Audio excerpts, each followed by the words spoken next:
ผู้ปกครองในหลายขงเขตของประเทศลาวยังเชื่อว่าการเรียนอาจจะบ่เกิดประโยชน์หยังฉะนั้นเด็กน้อยจำนวนหนึ่งจึงพากันออกโรงเรียนพ่อแม่ที่คิดฮอดเอ่ยลูกฮู้ว่าทั้งสองอิดเมื่อยหลาย เงินก็บ่เพียงพอใช้จ่ายในชีวิตประจำวัน และอยากให้ลูกกลับเมื่อซอยเวียกอยู่ทางบ้าน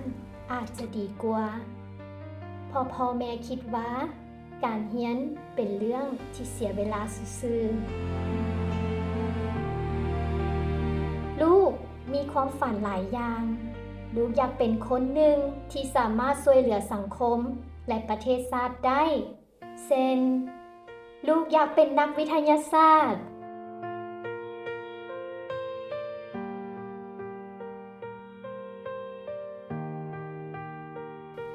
นักวิศวกรและนักประดิษฐ์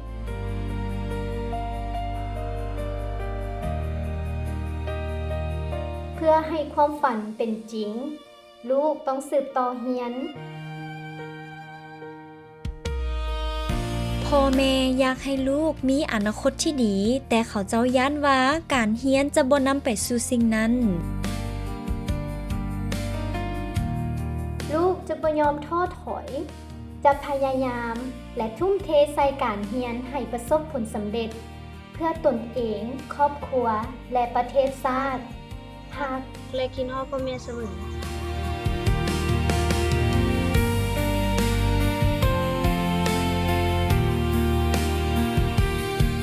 ลูกเอ้ยพ่อกับแม่จักส่องเสริญลูกเรียนต่อเด้อฮักและคิดฮอดลูกเสมอ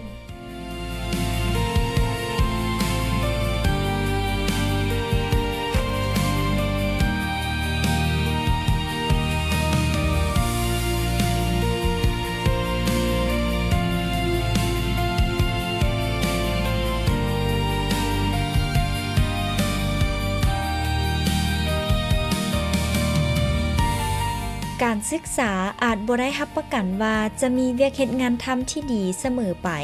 แต่การศึกษาคือแสงเทียนที่เยื้องทางไปสู่ชีวิตที่ดีในอนาคตลูกพ่อแม่ดีลูกการออกโรงเรียนคือการทิ่มความฝัน